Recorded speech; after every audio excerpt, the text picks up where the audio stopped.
PYQ श्रृंखला में आपका स्वागत है। आज का हमारा जो प्रश्न है वो कौन सा है?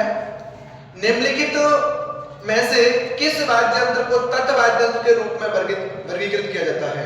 प्रश्न पूछना चाहता है कि निम्न में से कौन सा वाद्य यंत्र जो तत्व वाद्य यंत्र है? ऑप्शन नंबर ए अलगोजा, ऑप्शन नंबर बी रावण हत्ता, ऑप्शन नंबर सी सतारा और ऑप्शन नंबर डी मंजीरा। इन चारों में से ऐसा कौन सा वाद्य यंत्र है जो तत्व वाद्य यंत्र है? तत्व वाद्य यंत्र किसे कहते हैं? तो राजस्थान के ऐसे वाद्य यंत्र जिनमें तार लगा हुआ होता है एवं तार के माध्यम से ध्वनि उत्पन्न होती है उसे हम तत्व वाद्य यंत्र कहते हैं। राजस्थान के वाद्य यंत्रों को 4 श्रेणियों में बांटा जाता है। कितने श्रेणियों में? 4 श्रेणियों में बांटा जाता है। नंबर 1 तत्व वाद्य यंत्र, ऐसे वाद्य यंत्र जिनमें तार लगा हुआ होता है एवं तार के माध्यम से ध्वनि उत्पन्न होती है उन्हें हम तत्व वाद्य यंत्र कहते हैं। नंबर 2 सुशील वाद्य यंत्र, ऐसे वाद्य यंत्र जिनमें फूंक के माध्यम से ध्वनि उत्पन्न होती है उन्हें सुशील वाद्य यंत्र कहते हैं। नंबर 3 अवनद वाद्य यंत्र, राजस्थान के ऐसे वाद्य यंत्र जिनमें चमड़ा मढ़ा हुआ होता है एवं चमड़े पर डंडे में हाथ से आघात करने पर ध्वनि उत्पन्न होती है उसे हम कौन सा? अवनद वाद्य यंत्र कहते हैं। और नंबर 4 होता है घन वाद्य यंत्र, राजस्थान के ऐसे वाद्य यंत्र जो धातु के बने होते हैं, उन धातु से धातु टकरा करके जो ध्वनि उत्पन्न होती है उसे हम कौन सा वाद्य यंत्र कहते हैं? घन वाद्य यंत्र कहते हैं। तो देखते हैं इनमें से कौन सा वाद्य यंत्र है जो तत्व वाद्य यंत्र है। इसका ऑप्शन नंबर ए है अलगोजा। अलगोजा की जब हम बात करते हैं तो अलगोजा जो वाद्य यंत्र है ये सुशील वाद्य यंत्र है। कौन सा वाद्य यंत्र है? सुशील वाद्य यंत्र है। अलगोजा कौन सा वाद्य यंत्र है? तो सुशील वाद्य यंत्र है। रामनाथ चौधरी इस वाद्य यंत्र के लिए बजाने में अंतरराष्ट्रीय ख्याति रखते हैं। तो बताओ अलगोजा वाद्य यंत्र का प्रमुख वादक कौन है? उत्तर आएगा रामनाथ चौधरी। कौन आएगा? रामनाथ चौधरी। और राजस्थान का राज्य वाद्य यंत्र कौन सा है? तो अलगोजा है। कौन सा है? नंबर 2 है रावण हत्ता। इस प्रश्न का आंसर क्या होगा? रावण हत्ता, क्योंकि रावण हत्ता एक तत्व वाद्य यंत्र है। रावण हत्ता वाद्य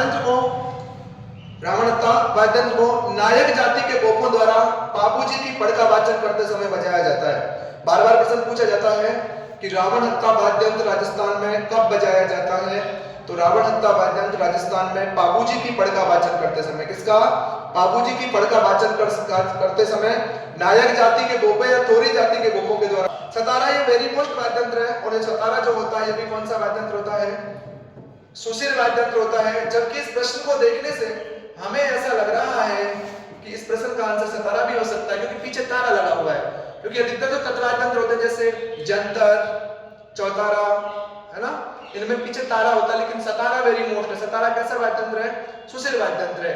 मंजीरा आप सभी जानते हो युगल रूप से बजाया जाता है, धातु का बना होता है, पीतल एवं कांसे की धातु का बना होता है। और जो कौन सा वाद्य यंत्र होता है?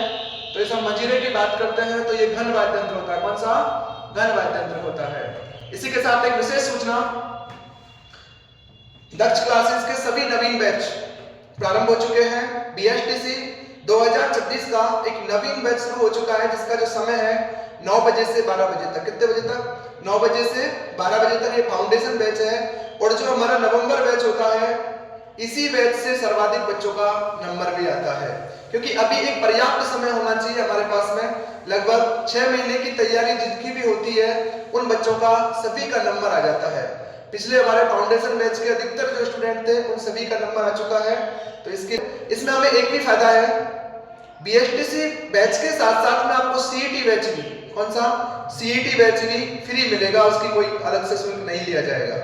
तो BSTC प्लस CET बैच दोनों बैच एक ही फीस में कवर हो जाएंगे। तो आपका BSTC प्लस CET बैच नवीन बैच प्रारंभ हो चुका है। मिलते हैं इसके बाद नेक्स्ट वीडियो।